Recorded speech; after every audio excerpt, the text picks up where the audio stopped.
자, 잘 들리시죠? 예. 저기 화면도 잘 보이시죠? 예, 오늘은 굉장히 중요한 이야기를 하려고 하는데요. 사실은 제가 지금도 JTBC 가서 이제 방송을 하고 왔는데 우리가 방송을 하다 보면 이제 혈관이라든지 면역력, 호르몬, 뭐 당뇨, 고혈압, 고지혈증 그런 어떤 이야기들을 많이 하게 되는데요. 사실 이제 100세 시대잖아요. 100세 시대인데 100세 시대를 결정하는 데서 가장 저는 중요하게 생각하는 게 결국 이제 삶의 질입니다.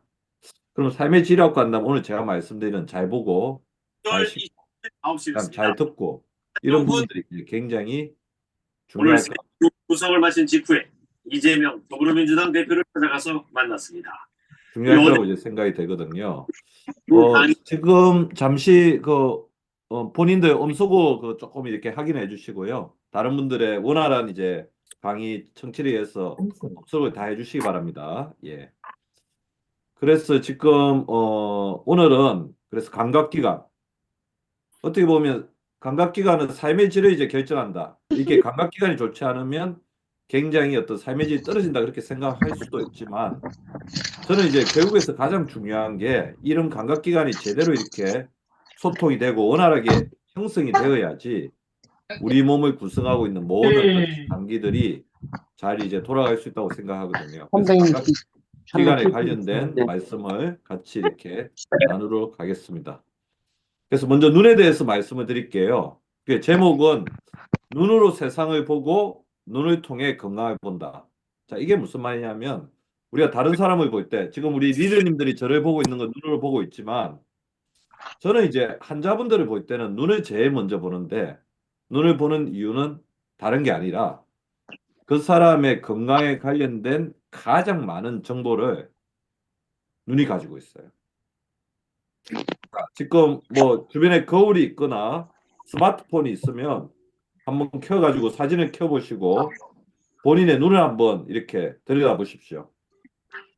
본인의 눈을 한번 들여다보세요. 눈을 들여다보다 보면 눈에 어떤 정보가 나타나 있는지 이제 일단 그런 부분들을 말씀드릴 건데요. 자, 그래서 이제 저희가 하루에 한 번씩 항상 거울을 보잖아요.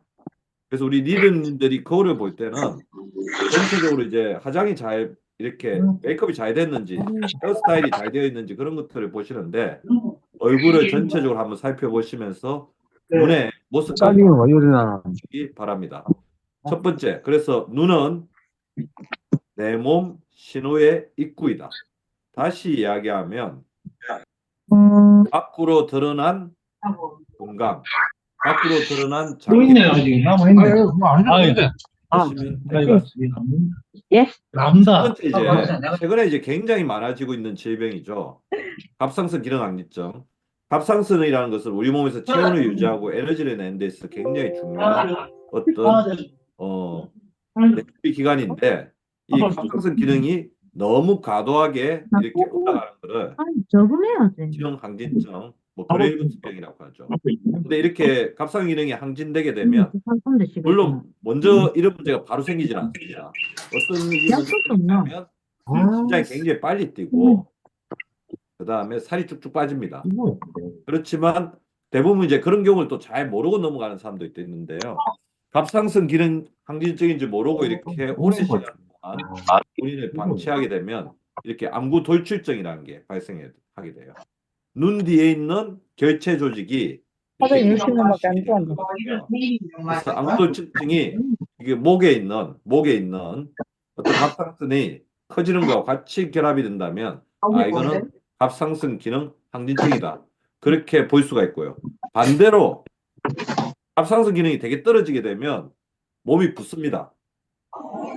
그래서 우리가 콩팥이 오히려 아플 때 실제 몸이 붓고 심장이 나쁠 때 몸이 붓지만 갑상선 기능이 떨어질 때도 이제 몸이 붓거든요. 그래서 갑상선 기능이 떨어지게 되면 몸이 붓는다. 알고 계시고 특히 눈 밑에 이 부분이 이렇게 부어 있다. 이거를 이제 안검 부종이라고 하는데 눈꺼풀 밑에가 이제 부어 있고 입술이 이렇게 이전에 비해서 약간 이렇게 부풀어 오는 느낌이라고 한다면 콩팥 기능이 떨어져 있을 가능성이 있어요. 자, 리더님들 지금 잘 보이지 않겠지만 이거 얼굴에 눌러도 되는데 얼굴에 눌러가지고 부종이 있는 경우는 되게 찾기 힘듭니다. 그래서 발목 위를 한번 보시면서 발목을 한번 눌러보세요. 발목의 종아리 부분이죠. 눌렀을 때 눌렀다 떼보세요.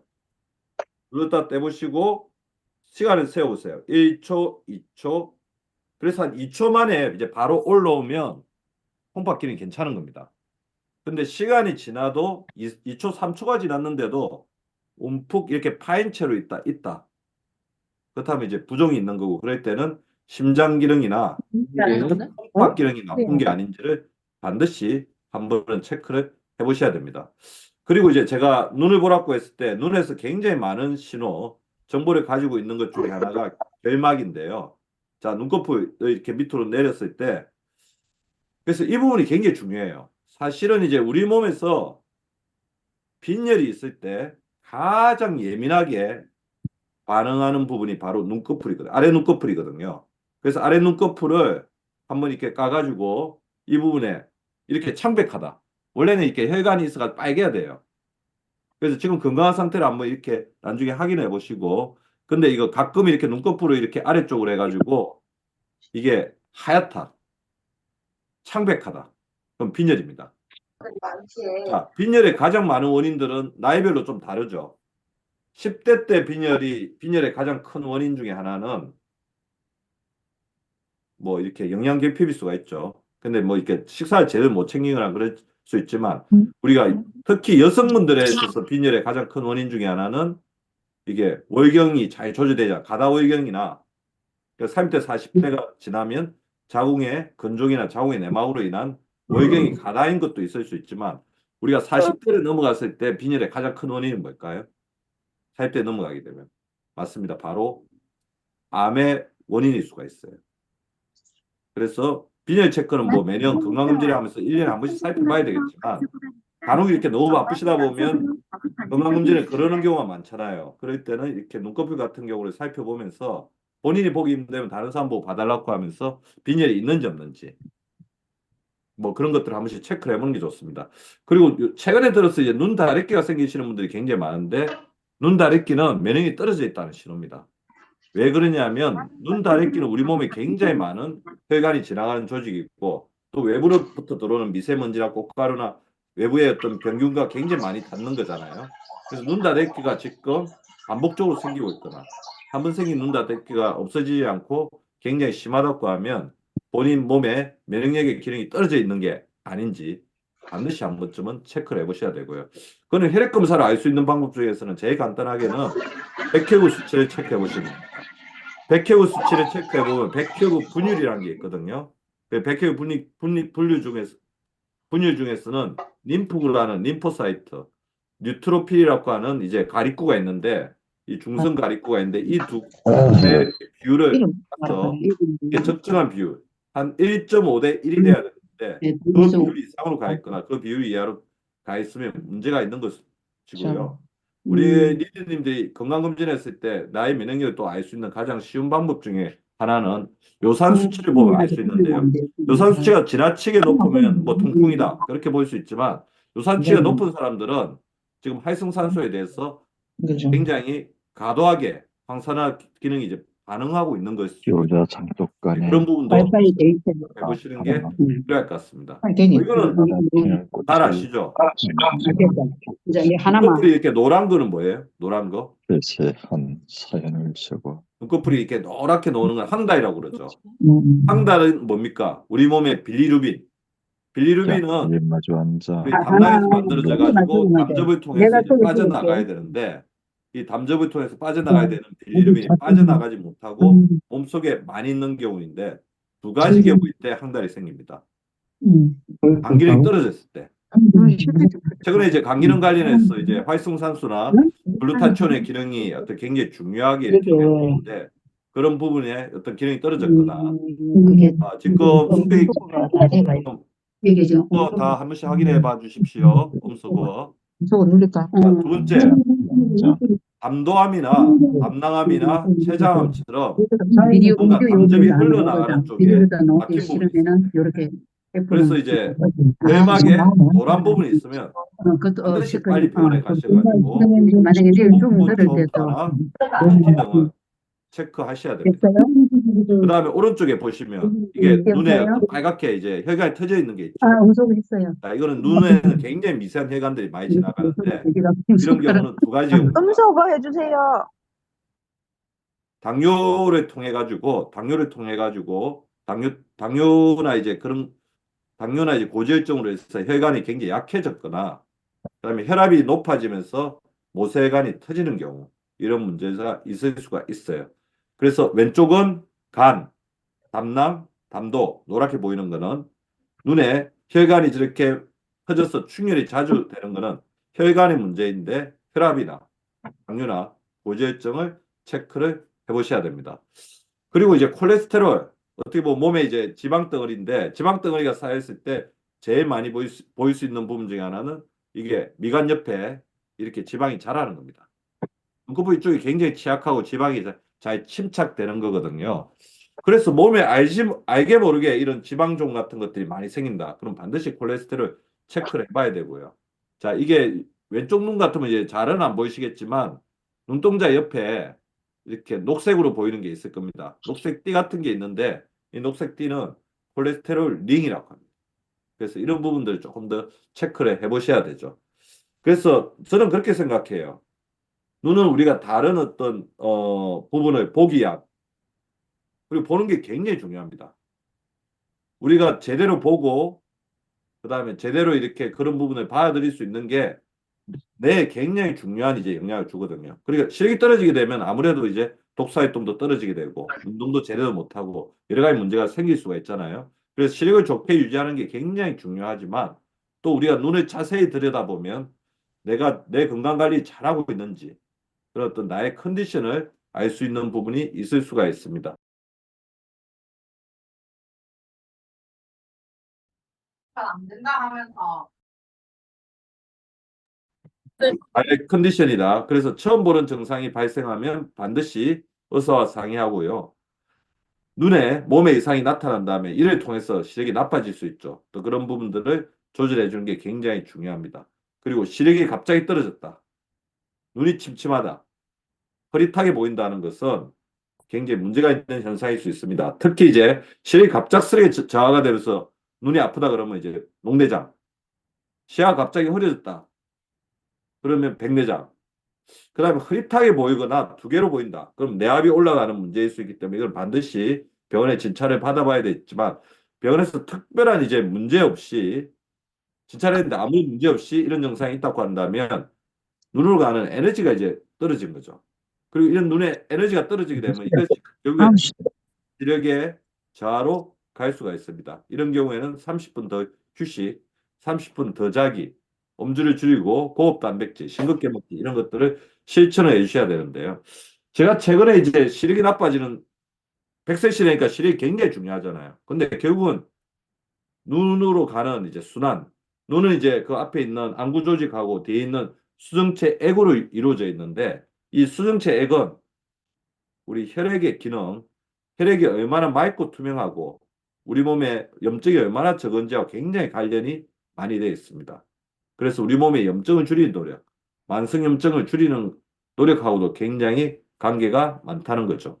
자, 그래서 제가 마지막으로 이제 우리 눈에 관련돼서 우리 리더님들 하나 더 당부를 드리고 싶다면 하루 한번 아침이나 저녁에 거울을 보면서 눈의 형태, 한쪽 눈의 처짐, 눈의 색깔 등을 천천히 관찰하면서 대화를 그러니까 내 몸과 대화를 해보시기 바랍니다. 특히 한쪽 눈이 이렇게 처졌다. 아니면 얼굴에 어떤 불균형이 있다. 그런 경우는 내 쪽에 손상이 자기도 모르는 손상이 조금씩 있다는 것을 이야기할 수가 있거든요. 그래서 그런 부분들을 조기에 이제 발견하는 것들이 굉장히 중요하죠. 자, 그래서 눈을 돕는 영양제에 대해서 제가 좀 말씀을 드릴 건데요. 최근에 저는 이제 그러면 이제 갑자기 노안이 왔다. 시력이 갑자기 떨어진다. 그다음에 안경을 쓰고 있어도 눈이 침침하다고 이야기하시는 분들이 굉장히 많이 만나게 되고 그럼 저한테 박사님 어떤 영양제를 먹는 게 좋을까요? 이제 그거에 대해서 굉장히 많이 질문하십니다. 일단 저는 두 가지를 추천드리고 싶습니다. 비타민하고 오메가3. 자, 비타민 중에서는 비타민 A와 비타민 C를 이제 추천해 드리고 싶고요. 비타민 A가 왜 중요한지는 제가 좀 이따 말씀을 드리겠습니다. 우리 리더님들도 우리 눈 건강에 대해서는 비타민 A가 굉장히 중요하다는 건 알고 계시죠? 자, 그 이유는 좀 이따 말씀을 드릴 건데요. 자, 비타민 C도 비타민 A 못지않게 굉장히 중요합니다. 비타민 C의 기능이 떨어지게 되면 아까 제가 말씀드린 것처럼 우리 혈관 속에 혈액 속에 염증이 늘어나게 되고 황산화 능력이 떨어지면서 노안이 생기기가 쉬워요. 그래서 젊고 힘이 넘치며 지치지 않는 눈을 유지하고 상처 입은 안구 조직을 치유하면서 눈의 어떤 출혈 방지, 눈은 계속 미세한 출혈이 있거든요. 특히 당뇨가 있을 때 우리가 나중에 시력이 확 떨어지거나 실명하게 되는 가장 큰 이유가 이 혈관에 조그마한 출혈들이 계속되면서 내 망막들이 다 손상되기 때문에 그러거든요. 눈에 이제 출혈을 방지하는 데서 굉장히 중요한 역할을 하는 비타민이 비타민 C입니다. 그리고 비타민 C는 또 백내장을 예방하는 데도 굉장히 도움이 되죠. 그래서 비타민으로는 비타민 A와 C가 굉장히 좋을 것 같고요. 그 다음에 오메가3가 저는 굉장히 중요하다고 생각합니다. 특히 오메가3 같은 경우에는 활성산소를 방어하는 능력. 최근에는 오메가3에서 나오는 여러 가지 이제 항염증 단백질이 우리 몸에 있는 염증들을 줄여주는 특히 세포막을 이제 건강하게 유지하는 데 굉장히 중요한 작용을 한다. 그렇게 알고 계시면 좋을 것 같고요. 특히 비타민 E 같은 경우도 부포화 지방산이 이게 산패되거나 부포화 지방산의 기능이 떨어지는 것을 막아주는 지용성 비타민으로서 역할을 하기 때문에 오메가3의 기능을 조금 더 올린다. 그리고 오메가6, 오메가9와의 이제 밸런스를 이제 맞춰준다고 했을 때는 비타민 E를 섭취하는 것도 도움을 될 것 같습니다. 뭐 눈 영양제는 잘 알고 계시는 것처럼 루테인은 눈의 망막 중심에는 항반이 있는데요. 최근에 이제 시력이 떨어지는 가장 큰 이유 중에 하나가 항반의 변성 때문에 기능이 떨어지는 거잖아요. 항반의 변성이 떨어지는 것을 막아내는데 굉장히 중요한 게 루테인입니다. 근데 우리가 나이가 들면서 떨어지는 우리 몸의 구성 성분들이 몇 개가 있죠. 뭐 뭐겠어요? 아시는 것들. 호르몬 떨어지죠. 성장 호르몬, 멜라토닌 그런 거 떨어지고 또 글루타치온도 굉장히 떨어지죠. 글루타치온 몇 살부터 우리 몸에서 적어지기 시작합니까? 40세부터 적어지기 시작하죠. 근육도 40대부터 이제 쇠퇴가 되기 시작합니다. 루테인도 나이가 들면 우리 항반에서 루테인의 밀도가 떨어지거든요. 그래서 우리의 어떤 시력을 담당하는 부분, 그래서 시력이 떨어지기 시작합니다. 그래서 눈의 노화가 시작되기 전에 루테인을 섭취하는 게 도움이 되고요. 더불어 이제 루테인 같은 경우에는 황사 능력이 굉장히 뛰어납니다. 특히 눈에 있는 활성산소에 생기는 눈의 활성산소를 흡수하는 능력이 굉장히 풍부하다는 거죠. 그래서 장시간 자외선을 쬐거나 자외선 쬐면 이 자외선을 통해서 우리 진피조직에 활성산소를 많이 만들어서 콜라겐을 이제 분해시킨다고 그러죠. 근데 눈에도 굉장히 자극을 주게 됩니다. 눈에 자극을 하면서 이 활성산소가 많이 오게 되면 이 활성산소가 루테인을 잡아먹죠. 근데 가뜩이나 나이가 들면서 루테인이 적어지는데 활성산소의 공격을 받게 되면 루테인이 그것을 처리하면서 루테인이 소모되기 때문에 우리 항반의 구성 성분인 루테인이 줄어들게 되면서 시력이 떨어지게 되는 거죠. 그래서 장시간 자외선을 쬐거나 스마트 기기를 굉장히 오래 보거나 그래서 일단은 스마트폰을 휴식 시간에 가지는 게 굉장히 중요하죠. 그다음에 컴퓨터 등을 주로 사용하는 직업을 가지고 있는 사람은 루테인 섭취가 도움이 될 것 같고요. 루테인은 체내에서 자연 합성이 되지 않고 그 이 음식들 이제 들을 흡수하는 걸 통해서 이렇게 만들어지기 때문에 이런 부분들의 섭취가 굉장히 중요할 것 같습니다. 더불어 이제 제가 아까 비타민 중에 비타민 A, 비타민 C, 비타민 E가 중요하다고 했는데 비타민 A는 두 가지 형태로 있어요. 동물성 음식으로는 레티놀, 그 다음에 식물성, 특히 우리 인간 같은 육식과 채식을 같이 하거나 채식만 하는 존재들에서는 레티날로 이렇게 가는데요. 레티날이 있는데 이 레티날로 가는 데 있어서 레티날은 우리 눈에서 굉장히 중요한 역할을 하는 단백질입니다. 물질인데요. 이 카로틴, 잔토필, 그러니까 카로틴이 레티날로 가는데 굉장히 중요하게 작용하고 이런 카로틴이 나중에 비타민 A로 이제 변하게 되어서 우리 눈을 도와준다는 건데요. 특히 우리가 중요하게 생각해야 되는 카로틴이 바로 베타카로틴입니다. 자, 베타카로틴은 프로비타민 A예요. 프로비타민 A라는 건 뭐냐면 베타카로틴이 비타민 A로 된다. 그래서 비타민 A가 되는 전구 물질이라는 거죠. 음식들에는 이렇게 우리가 다 아시듯이 뭐 당근이라든지 이렇게 주황색, 노란색 어떤 과일들에 많이 들어있죠. 그래서 캔털루프, 망고, 호박, 파파야와 같은 노란색 및 주황색 과일과 당근, 고구마와 같은 주황색 뿌리 채소에 있습니다. 그래서 음식물을 드실 때는 당근이나 고구마 같은 채소들을 규칙적으로 좀 섭취해 주는 게 굉장히 도움이 될 것 같고요. 비타민 A가 왜 중요하냐면, 자, 우리 눈에는, 망막에는 두 가지 세포가 있어요. 자, 위쪽에 보시면 길쭉하죠? 이거를 뭐냐면 간상세포라고 합니다. 로드, 간상세포. 아래쪽에는 원추형이죠. 이거를 원추세포라고 하는데요. 자, 원추세포는 저 녹색으로 색깔이 있는 아래쪽에 있는 거는 밝은 곳에 작용하고, 위에 있는 거 이렇게 길쭉한 이 간상세포는 어두운 곳에서 작용을 하는 거예요. 근데 이 간상세포에는 어두운 곳에서 이렇게 빛을 감지하는 색소인 로놉신이 있는데, 이 로놉신은 비타민 A와 옵신이라는 단백질이 결합된 거기 때문에 비타민 A가 없으면 간상세포가 밤에 제대로 기능을 하지 못하기 때문에 밤에 어떤 사물들을 식별하는 능력이 떨어지는 야맹증이나 밤의 시력 저하가 올 수 있다는 것입니다. 그래서 비타민 A의 섭취가 굉장히 중요하다는 거죠. 다시 정리를 하면 비타민 A는 눈의 비타민인데 이 비타민 A가 로놉신을 형성하는, 그러니까 옵신하고 결합해서 비타민 A가 로놉신을 형성하는데, 이 로놉신은 눈의 망막에서 붉은색의 빛을 감지하는 굉장히 중요한 단백질이고요. 근데 우리 몸에서 계속 분해되고 재생됩니다. 근데 분해가 계속 되는데 재생되는 속도가 떨어지게 되면 어떻게 되겠어요? 이게 빛을 감지하는 능력이 떨어질 수밖에 없다는 거죠. 근데 로놉신에 합성하기 위해서는, 아까 제가 로놉신은 간상세포라고 하는 어둠 속에서 밤에 작용하는 세포이고, 반대로 원추세포는 낮에 작용하는데, 간상세포에서는 로놉신이 굉장히 중요한데, 이 로놉신은 옵신과 비타민 A의 결합체이다.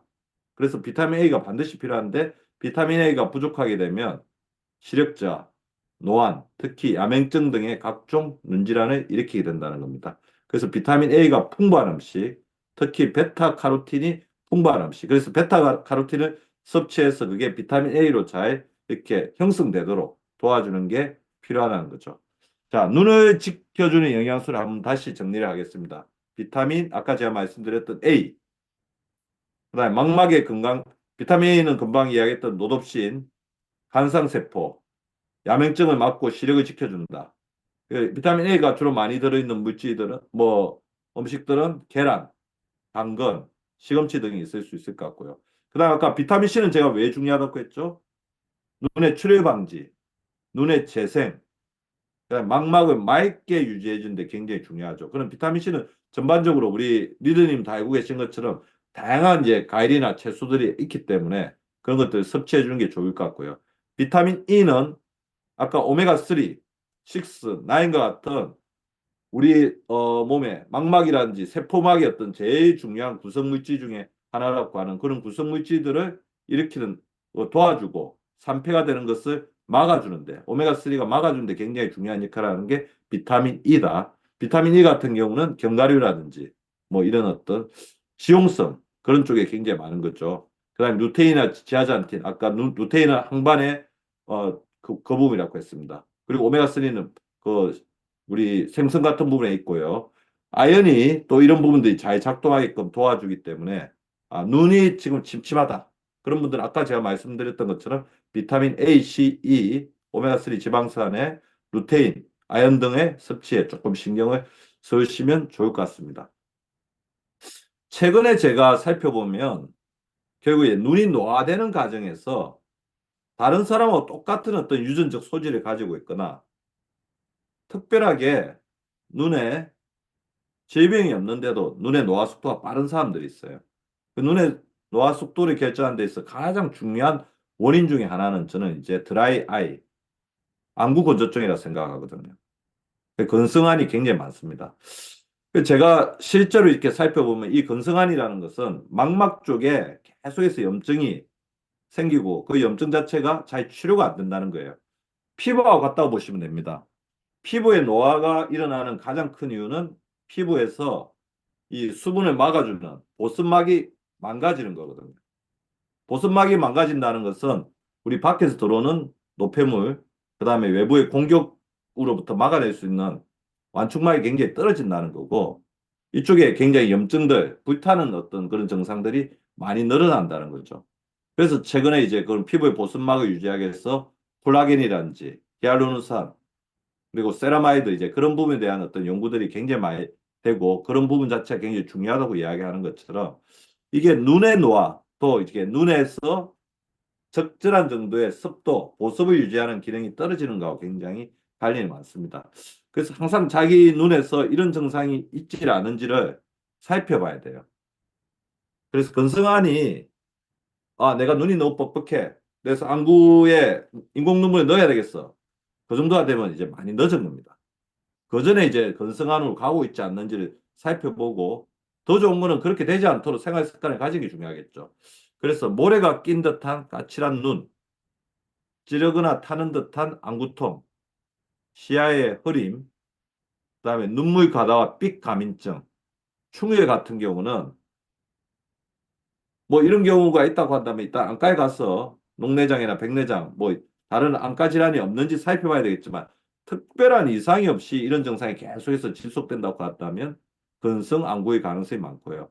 근성 안구일 때는 세 가지 방법을 쓰셔야 됩니다. 자, 우리 몸에 있는 수분이 밖으로 빠져나가지 않게 세포막을 건전하게 유지하는 데 굉장히 중요한 역할을 하는 게 오메가3입니다. 두 번째, 안구 건조증은 우리 몸의 만성 탈수하고 굉장히 관련이 많아요. 제가 살펴보면 10명 중에서 9명 정도는 만성 탈수인데요. 본인이 만성 탈수인지 아닌지를 알 수 있는 가장 쉬운 방법은 뭐죠? 다 알고 계시죠? 그렇죠. 지금 입술이 건조한지 겨울철 되니까 입술이 건조하신 분들 굉장히 많아요. 한번 만져보세요. 이게 까칠까칠하면 입술이 건조한 겁니다. 더 쉬운 방법은 본인의 소변 색깔을 보는 거죠. 그래서 하루에 한 번씩은 반드시 본인의 소변 색깔을 보셔야 되고요. 소변 색깔이 어느 정도 노란색은 괜찮은데 아주 탁하거나 굉장히 진한 색이 있다면 우리 몸이 만성 탈수가 심한 겁니다. 그리고 인공 눈물을 저는 적극적으로 사용하는 것도 나쁘지 않다고 생각해요. 어쩔 수 없이 우리 리더님들의 어떤 업무 특성상, 그다음에 현대인의 특성상 이 스마트폰이라든지 그다음에 우리 컴퓨터를 계속 사용할 수밖에 없죠. 그렇다고 한다면 우리 눈에 저는 두 가지가 굉장히 중요하다고 생각해요. 그래서 제가 옆에서 이제 컴퓨터나 스마트폰을 하는 사람들을 이제 관찰을 하면 눈 깜빡거림이 거의 없습니다. 어떤 사람은 5분 동안 눈을 하나도 깜빡거리지 않아요. 이게 스마트폰이나 모니터에 굉장히 무서운 점이에요.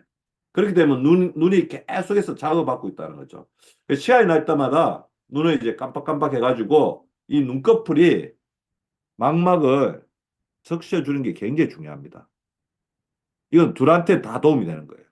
결막에도 도움이 되고 망막에 도움이 되거든요. 그래서 너무 이제 주름살 걱정하지 마시고 본인이 깜빡깜빡 눈 깜빡이 운동을 좀 해주시는 게 필요하고요. 그 다음에 안구 건조증이 한번 오기 시작하면 이거를 다시 회복시키기가 굉장히 힘들어요. 왜냐하면 이게 뭔가 이제 문제가 생기기 때문에 다시 돌아가려면 그만큼 노력이 많이 든다는 거죠. 그래서 병원 같은 경우에는 인공눈물 같은 경우도 굉장히 제가 봤을 때는 적극적으로 잘 활용하는 게 좋을 것 같습니다. 그래서 눈에 안구에 이제 촉촉함을 유지하기 위해서 해줘야 되겠죠. 자, 스마트폰과 컴퓨터로부터 내 눈을 지키는 6가지 원칙을 좀 말씀드리겠습니다. 일단 모니터 보는 시간을 줄여야 되고요. 그다음에 모니터를 20분 동안 봤다고 하면 5분 휴식 전략을 반드시 지켜서 눈에 휴식을 주는 게 중요합니다. 그래서 제 오늘 강의 듣다가 이 모니터 꼭 안 보셔도 됩니다. 다른데 조금 먼 산을 좀 보셔도 되니까 이렇게 하면서 이렇게 모니터만 계속 보지 말고 모니터 보다가 먼 산 보다가 모니터 보다가 먼 산 보다가 이런 것들 조금 해주시는 게 굉장히 중요해요. 그리고 모니터와 눈가의 거리는 너무 이렇게 딱 붙지 말고 적어도 50cm 이상 유지하도록 하고, 아까 제가 말씀드렸죠. 눈 깜빡이 운동, 그다음에 안구 회전 운동, 눈동자를 한번 따라해 보십시오. 상, 하, 좌, 우. 그다음에 시계 방향으로 돌리고 반시계 방향으로 돌리고. 이게 나중에 노안, 왜냐하면 우리가 나이가 들어서 노안이 되고 시력이 떨어지는 가장 큰 이유가 뭔지 아세요? 수정체의 조절 능력이 떨어지는 거예요. 그래서 자꾸 이렇게 눈동자를 돌리면서 이렇게 조금 이렇게, 이게 눈도 이제 우리가 사용하거나 훈련시키지 않으면 점점 퇴화되거든요. 이렇게 눈을 훈련시키는, 이게 뇌에도 굉장히 도움이 돼요. 우리 뇌에서 가장 많은 뇌의 지분을 차지하고 있는 기관이 두 개예요. 눈하고 말하는 겁니다. 어느 파트예요. 보는 파트하고 어느 파트라고. 그래서 우리가 책을 읽으면서 자꾸 자기가 언어로 이야기하고, 그다음에 다양한 이제 시각적 작업 중에서는 가장 좋은 게 두 가지라고 봅니다. 운동할 때 빠르게 움직이는 대상들을 보는 거하고 자연을 보는 거예요. 자연. 이런 좋은 시각적 자극들을, 예술 작품을 보는 것도 굉장히 도움이 돼요. 이런 어떤 다양한 자극들을 주면 내가 발전이 되는 거예요. 내 태아를 막는 거는 그냥 단순히 책을 읽고 공부를 해서 그런 게 아니고, 눈에 다양한 자극, 자연적인 자극 주는 거 굉장히 중요하고요. 귀에도 항상 같은 소리나 소음이 아니라 음악이라든지 뭔가 자연에 가까운 소리, 이런 소리들을 들어주는 것도 굉장히 중요하다는 거죠. 자, 그리고 저는 이제 눈의 이제 제일 중요한 부분은 두 가지라고 봅니다. 혈관, 그다음에 인슐린. 자, 왜 인슐린이 중요할까요? 눈은 우리 몸에서 가장 많은 에너지를 쓰는 기관이자 가장 미세한 혈관들이 분포해 있는 겁니다. 그래서 당뇨망막증 아시죠? 당뇨망막증. 당뇨가 생겼을 때 우리 몸에 넘치는 혈당들이 가장 예민하게 공격하는 기관이 눈이죠. 그래서 당뇨의 가장 큰 합병증이 뭐예요? 당뇨성 망막증, 당뇨성 심장병, 그 다음에 당뇨성 족부계약, 그런 것들이잖아요. 그게 다 미세혈관들이거든요. 그래서 눈을 좋게 하려면 결국에는 인슐린 기능을 좋게 하는 게 굉장히 중요합니다. 인슐린 기능이 떨어지게 되면 눈으로 가는 혈관, 눈으로 가는 특히 에너지 공급이 잘 안 되면서 눈의 노화가 빨리 올 수 있어요. 자, 우리 몸에서 에너지를 가장 많이 쓰는 기관은 뇌, 그리고 뇌와 연결된 눈이다. 그렇다고 하면 눈을 좋게 하기 위해서는 인슐린 기능을 좋게 해야 되고, 아까 제가 그 다음에 아연을 말씀드렸던 가장 큰 이유는 아연이 인슐린의 저항성을 줄이는데 굉장히 도움을 주고요. 결국 인슐린 좋게 하려면 제가 항상 말씀드리는 식사법을 고쳐야죠. 밥 한 번, 반찬 한 번, 밥 한 번, 반찬 한 번이 아니라 어떻게 먹으라고 했죠, 제가? 채소 한 번, 고기 한 번, 밥 한 번, 채소 한 번, 고기 한 번, 밥 한 번. 이렇게 다 실천하고 계시죠? 똑같은 식사라고 해도 밥 한 번, 반찬 한 번, 밥 한 번, 반찬 한 번 이렇게 먹는 사람에 비해서 채소, 고기, 밥, 채소, 고기, 밥 이런 식으로 3단계로 나누어서 채소를 먼저 깔고 제일 마지막에 밥을 한 사람은 혈당 차이가 20 정도가 납니다. 이제 우리나라 국민들의 한 5분의 1이 지금 당뇨거나 당뇨 위험지대잖아요. 그럼 어떻게 생각해야 되냐면 성인들은 거의 이제 당뇨의 위험지대에 있다고 보셔야 돼요.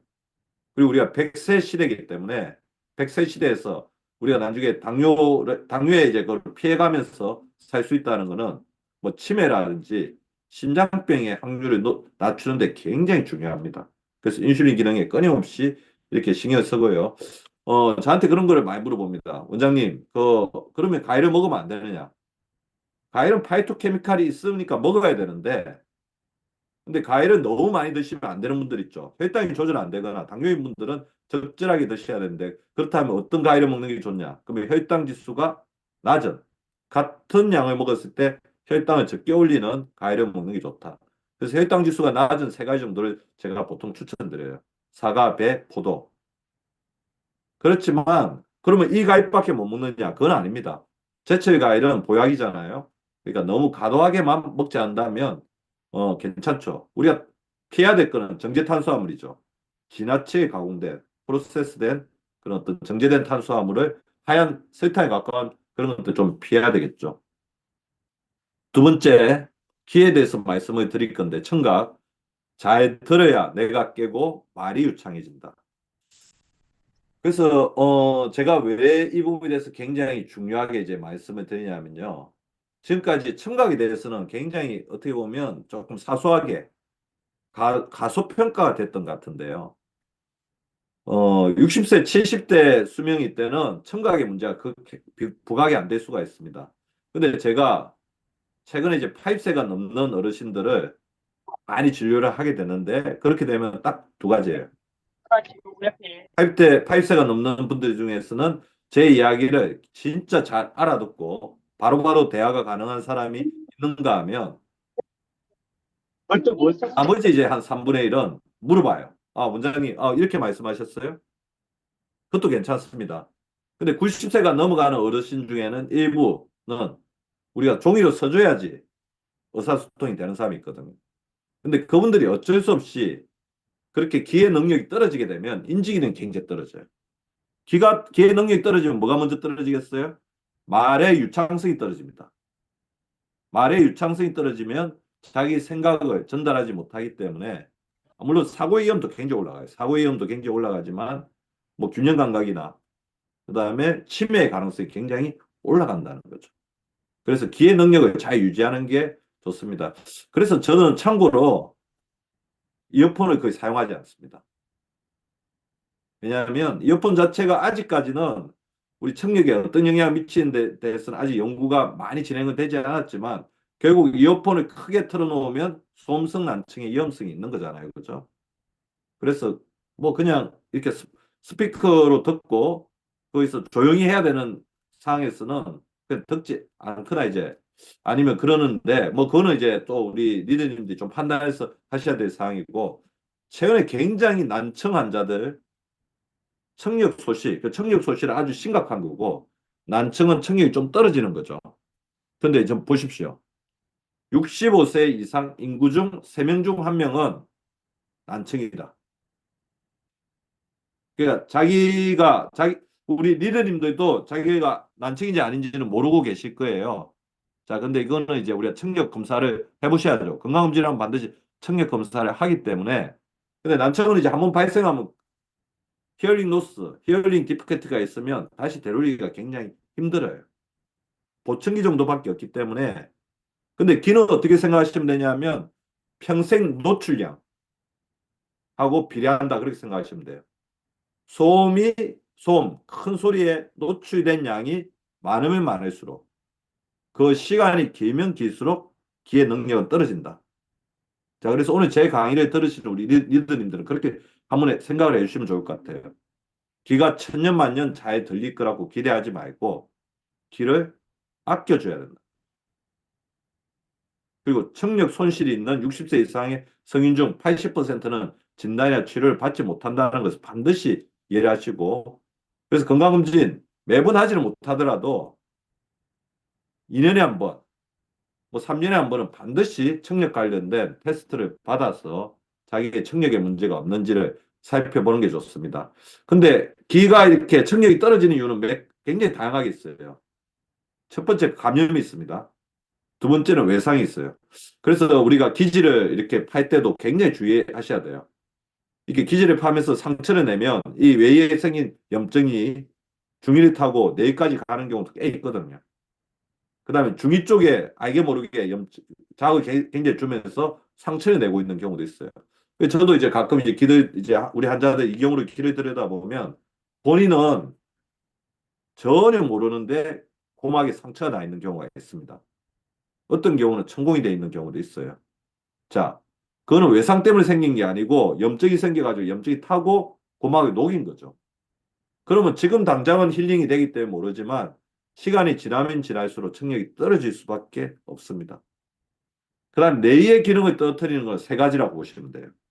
노화, 소음 노출, 그 다음에 약물, 귀에 자극을 주는 약물. 자, 그러면 내가 청력이 떨어졌다, 없다. 청력이 떨어졌는지를 알 수 있는 증상은 어떤 배경에 소음이 있을 때 말을 듣는데 문제가 있는 것 같은. 그리고 자기가 청력이 떨어지면 어떻게 될까요? 목소리가 커집니다. 저는 지금 이불로 이제 목소리 크게 하고 있는 거고요. 이제 다 들으시라고. 제가 청력이 떨어지는 건 아니에요. 근데 다른 사람들이 나를 보고 너무 크게, 갑자기 크게 말하는 것 같다. 그리고 항상, 잘 들렸는데, 쟤 왜 오늘 중얼거리지? 그렇게 이야기하는 거. 그 다음에 가족이 갑자기, 당신 왜 이렇게 TV를 켜게 틀어? 그것도 청력이 떨어지고 있는 거예요. 자, 이거를 뭐라고 하냐면 전조증상이라고 했잖아요. 뭔가 이런 증상이 있을 때는 귀에 들어오는 데시벨, 소음의 양을 줄여주는 게 굉장히 중요하다는 겁니다. 그리고 어떤 순간 되면 시계 소리나 수도꼭지에서 물 떨어지는 소리를 못 듣게 되는 경우가 있어요. 이렇게 되면 굉장히 스트레스 많이 받으시겠죠. 자, 이런 부분들이 있으면 전조증상이니까 미리미리 길을 이렇게 보여주다. 자, 이제 제가 아까 말씀드렸죠. 청력이 떨어지면 치매. 그러니까 이 청력 저하를 일으키는 데 있어 굉장히 중요한 원인 중에 하나가 그러니까 청력 저하를 일으키는 원인 중에 하나가 청력 저하가 있으면 치매를 빨리 이제 불러오는 그런 어떤 영향을 주기도 하지만 치매 자체가 청력 저하를 일으킬 수가 있습니다. 그래서 갑자기 잘 들으시던 분이 잘 못 들으면 그러면서 인지기능이 떨어지면 경도인지 장애가 있는 거 아닌가? 왜 그러냐면 귀에서 들어오는 소리를 자기 머리에서 이렇게 파악을 해서 자기가 분석을 해서 이야기를 해줘야 되는데 그 능력이 떨어진다는 거죠.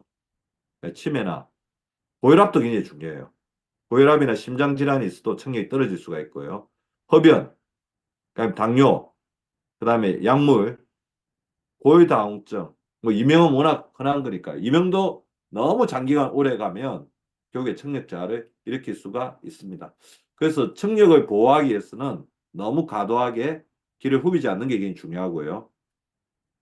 그다음에 너무 시끄러운 환경에 노출되게 되면 이어 플러그 그것도 도움이 됩니다. 귀마개죠. 귀마개 도움이 되니까 그걸 사용하게 되고요. 그리고 귀가 불편하면 즉각적으로 진료를 받아서 아까 제가 말씀드렸던 것처럼 자기도 모르는 감염이나 손상이 진행이 되고 있을 수 있어요. 그래서 반드시 그걸 체크를 받으시고 그리고 약물도 반드시 체크를 하셔야 됩니다. 물론 꼭 필요한 여러분들이 지금 드시고 계신 약물들이 크게 이제 귀에 영향을 미치는 약물은 없을 거예요. 그렇지만 뭐 항암제라든지 진통제라든지 그다음에 특수한 약물을 너무 오래 먹게 되면 귀에 영향을 줄 수 있다는 것을 반드시 아시게 되고요. 더 중요한 것은 청력 검사를 주기적으로 하는 것도 필요합니다. 그리고 보청기를 너무 무서워할 필요는 없어요. 뭐 여기 우리 오늘 제 강의 들으시는 분들 중에는 필요하지는 않으시겠죠. 만약에 70대, 80대가 되었을 때 보청기가 필요한 상황에서 보청기를 끼지 않으면 나중에 나이가 들어서는 청력이 너무 떨어져 있기 때문에 보청기 피팅하기가 어렵습니다. 그래서 그 필요하다고 생각하면 이비인후과 의사와 상의해서 그거를 신속하게 쓰는 것도 나쁘지 않다는 거죠. 자, 청력에 좋은 영양소를 굉장히 어렵게 제가 찾아봤는데요. 기본적으로 우리 리더님들이 잘 드시고 계신 것들일 겁니다. 우리 파이토케미칼이나 종합 비타민 다 들어있는 것들이죠. 엽산, 비타민 B9, 비타민 B9, 음파가 처리되는 뇌의 혈류를 도와줍니다. 그래서 비타민 B를 좀 챙겨 드시고 비타민 C, 비타민 C는 기본적으로 우리 리더님들 다 챙겨 드시고 계실 겁니다. 그래서 소리 신호가 이렇게 뇌에 잘 전달되도록 이렇게 도와주는 역할을 하죠. 그리고 마그네슘 같은 경우는 귀에 어떤 신호가 전기 신호로 변환돼서 이렇게 가는데 그 전기 신호가 흐트러짐 없이 잘 갈 수 있도록 도와줍니다. 그리고 칼륨 같은 경우는 우리 뇌의 림프관 있잖아요. 그 림프관이 균형을 가지고 너무 흔들리거나 불안하거나 언스테이블 하지 않도록 잡아주는 작용을 하는 거죠. 그래서 엽산, 비타민 B9, 비타민 C, 마그네슘, 칼륨이 도움이 된다. 자, 3장은 이제 제가 치아하고 위장관에 대해서 말씀을 드릴 건데 제가 최근에 굉장히 관심을 많이 가지고 있는 부분입니다. 저희 병원에는 전국에서 만성염증, 만성통증, 만성피로 이런 증상으로 굉장히 많이 오고 만성무기력증, 그다음에 이유 없이 뭐 이렇게 아프거나 기능의 저하가 나타나시는 분들이 굉장히 많이 오는데 그분들의 원인의 한 50% 정도는 뭐냐면 에너지 저하거든요. 에너지가 떨어지는 거예요. 여러분들이 지금 이렇게 초롱초롱하게 제 강의를 들을 수 있는 가장 큰 힘도 뭐냐면 에너지죠. 우리 몸에서 에너지를 제일 많이 소모하는 기관이 어디예요? 뇌죠. 우리 전체 에너지 20%를 사용합니다. 그리고 우리가 음식을 먹고 이 호흡을 하는 이유도, 호흡을 하는 것도 결국 뭡니까? 음식을 먹는 거는 영양소가 우리 몸을 구성하는 것도 있지만 에너지, 우리 리드님들이 지금 제 강의 듣는 데 있어 ATP라는 자기 몸에 생명 에너지를 쓰고 있는데 이 생명 에너지를 만드는 데 있어서 포도당, 아미노산, 지방산이 다 에너지원으로서 사용이 되고 있는데 그 에너지원을 몸속에 들이는 과정이 뭐예요? 바로 음식물의 섭취를 통한 소화죠. 소화. 그래서 소화를 잘 시키는 게 굉장히 중요하다는 거죠. 근데 소화는 주로 어디서 시킵니까? 위에서 분해해가지고 소장하고 대장에서 흡수를 시키는데, 근데 음식물에 흡수해 있어가지고 음식물만 들어오는 게 아니고 어떻게 돼요? 바이러스, 세균, 비료, 중금속, 농약, 온갖 오염물질들이 같이 들어오기 때문에 그런 들어온 음식물들을 잘 살균시키는 거. 그 다음에 몸에 무해하게 분해시키는 거. 그리고 흡수될 때 영양소만 흡수되고 다른 노폐물이나 독소는 흡수되지 않도록 이렇게 막아내는 선택적 투과성이 굉장히 중요하다는 겁니다. 근데 우리 음식물이 들어왔을 때 첫 번째 작용은 입에서 다 시작한다고 보시면 돼요. 입에 있는 치아에서부터 잘게 분해해가지고 위로 내려보내야지 위에서 가부화를 가지지 않는다는 건데, 그래서 제가 보면 면역력이 떨어지신 분들 사실 본인이 초래하는 분도 굉장히 많죠. 잘 안 씹으시는 분들이 되게 많아요. 저는 이제 꼭꼭 씹는 게 굉장히 중요하다 보거든요. 꼭 최근에 이제 소화불량 환자가 너무 많은데 소화불량 환자들의 가장 큰 원인은 두 가지, 뭐 그런 게 한 두 가지 정도가 있죠. 위산이나 소화효소처럼 분해하는 물질이 잘 안 나오는 거 하나가 있고요. 위가 잘 안 움직이는 거.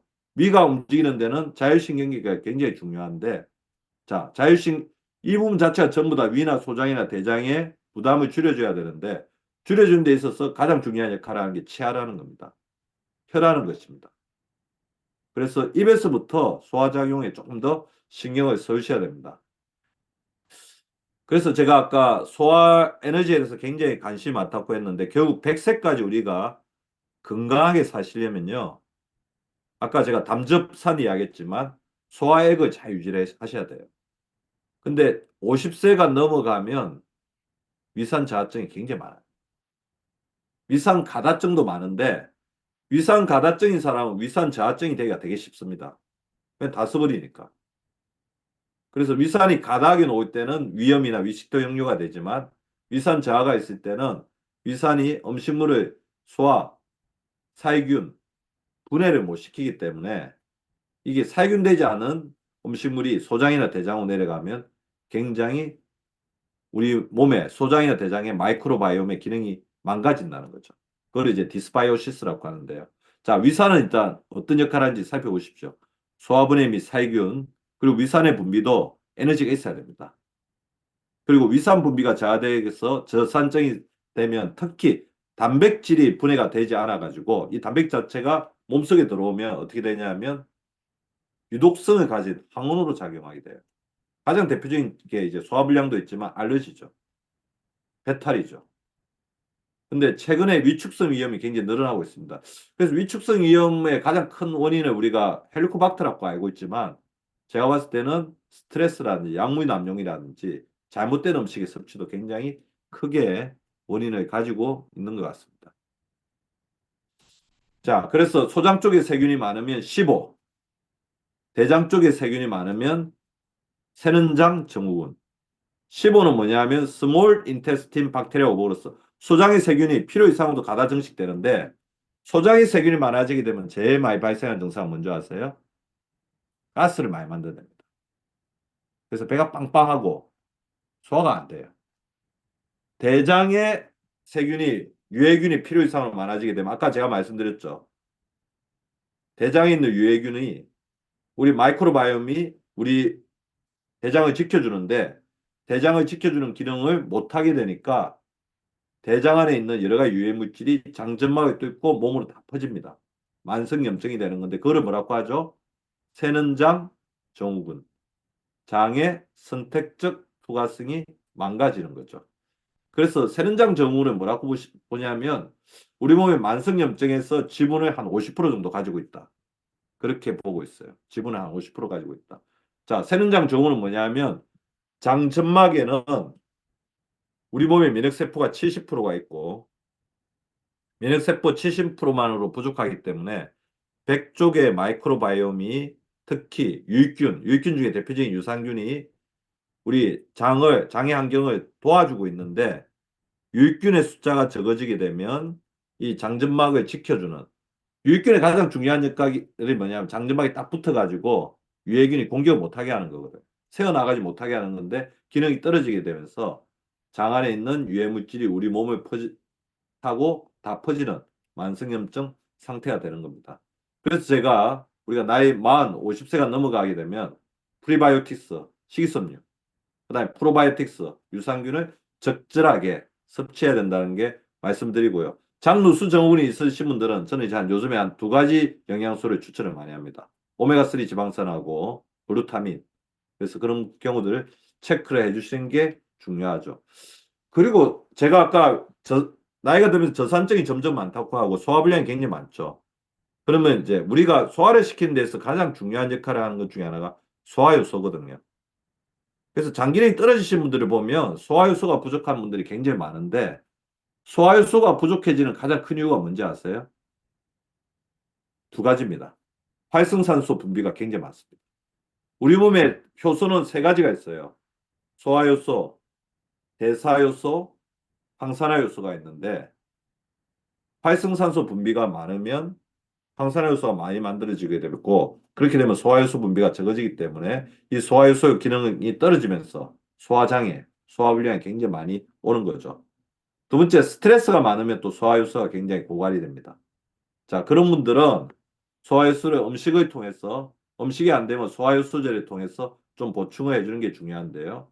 소화효소가 풍부한 음식은 반드시 기억해 놓으십시오. 김치, 된장국, 양배추김치, 꿀, 생강, 아보카도, 파인애플, 망고, 파파야, 바나나, 캐피어, 키 등인데 자, 우리가 지금 흔히 이제 먹고 있는 소화효소들을 천연에서 만들어냈다는 이런 데서 추출해서 뭐 가령 예를 들면 파인애플이나 망고 이렇게 만들어낸다는 거죠. 자, 그 다음에 더불어 제가 굉장히 중요하게 생각하는 게 저는 치아입니다. 우리가 100세까지 산다고 했을 때 뭐 안 중요한 조직이 없겠지만 어떻게 보면 우리가 조금만 노력을 더 기울이면 굉장히 100세까지 건강하게 유지할 수 있는 신체 조직이 바로 치아거든요. 근데 치아를 또 지키는 데서 제일 중요한 게 뭘까요? 치주, 잇몸이에요. 잇몸 건강에 굉장히 신경을 써야 되는데 의외로 이제 잇몸 건강에 대해서 굉장히 소홀한 경우가 많아요. 그리고 잘 아시겠지만 잇몸을 한번 나빠지면 계속 이렇게 재발하는 경우가 굉장히 많고 잇몸에서 생긴 염증은 뇌하고 심장에 굉장히 잘 갑니다. 그래서 알게 모르게 심장에 계속해서 세균이나 바이러스, 뇌 쪽에 세균이 계속 가는 데는 치아의 염증이 굉장히 크게 작용을 하고 있어요. 특히 잇몸의 염증. 그래서 잇몸 건강을 잘 유지하는 게 굉장히 중요합니다. 그래서 저는 이것들을 한번 말씀을 드리고 싶습니다. 커피와 차, 설탕을 제한을 해야 되는데 안 먹을 수 없죠. 근데 커피나 차를 먹고 단 음식을 먹었는데 바로 물로 칫솔질을 안 하거나 가글을 하지 않고 그냥 그 상태로 그냥 지내치는 경우가 굉장히 많아요. 내가 그래서 커피나 차나 단 음식을 먹었다고 한다면 바로 이제 가글링을 해주는 게 좋아요. 그리고 가글의 중요성도 지금 굉장히 증가되고 있어요.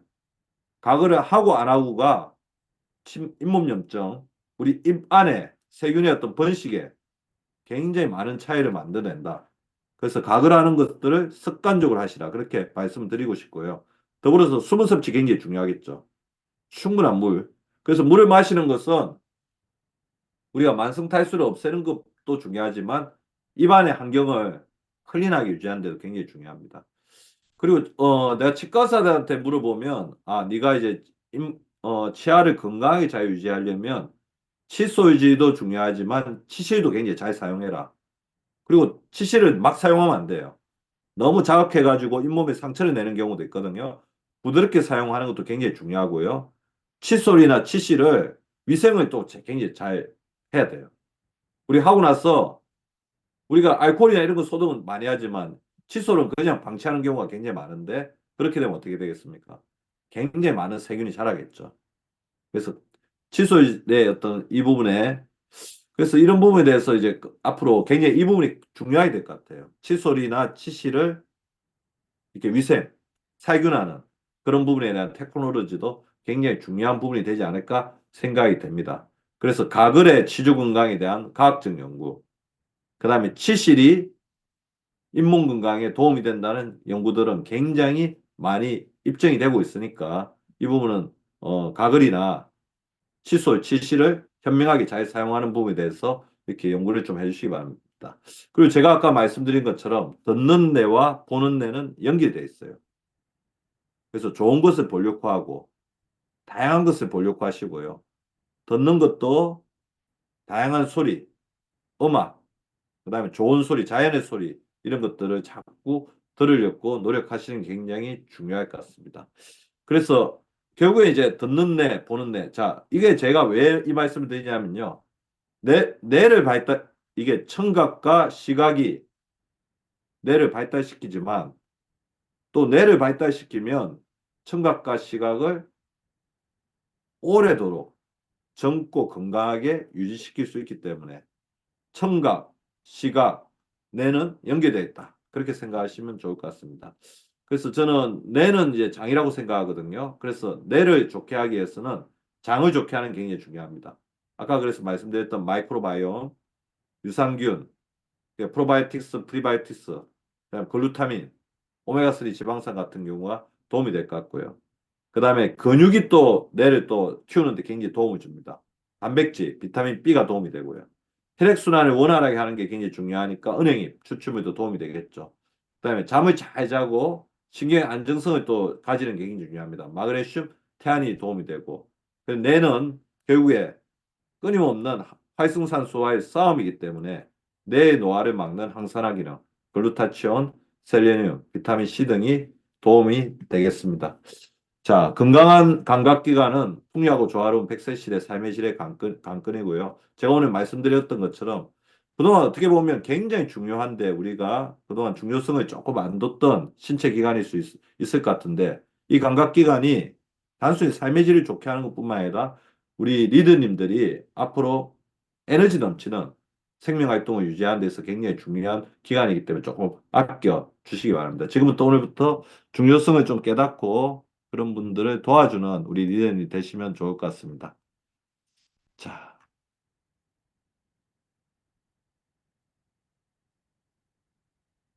오늘 초반에 음소거가 안 돼가지고 조금 집중이 안 됐던 것 같고 저도 이제 강의하면서 굉장히 조금 힘들었는데 어, 고생을 많이 하셨던 것 같습니다.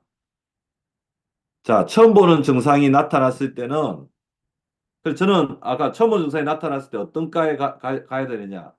자, 의사들은 다 어느 정도 의학적인 공부를 한 사람들이거든요. 근데 결국에는 이제 주치의가 필요하겠죠. 그래서 처음 보는 1차적인 진단을 하는 의사들은 가정학과 의사나 내과 의사나 그렇습니다. 그래서 본인이 자주 가는 어떤 단골 의사를 굉장히 정해놓는 게 굉장히 중요할 것 같아요.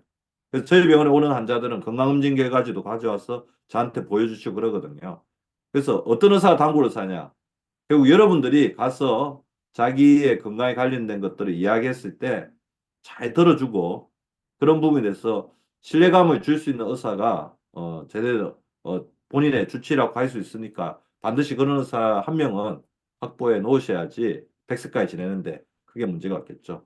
그래서 연말에 하루 이틀 이제 앞둔 굉장히 바쁜 시기인데 오늘 이렇게 어, 많은 분들이 강의를 들어주셔서 진심으로 감사드리고요. 2023년도 너무 고생하고 건강관리 다양한 일 하신다고 고생하신 것 같습니다. 요즘에 감기, 코로나, 독감 너무 유행하고 날씨 추운데 건강 잘 관리하시는 우리 리더님들 되시기를 바라면서 또 2024년도에 또 건강하게 만날 수 있도록 하겠습니다. 2023년 수고하셨습니다. 감사합니다. 감사합니다. 감사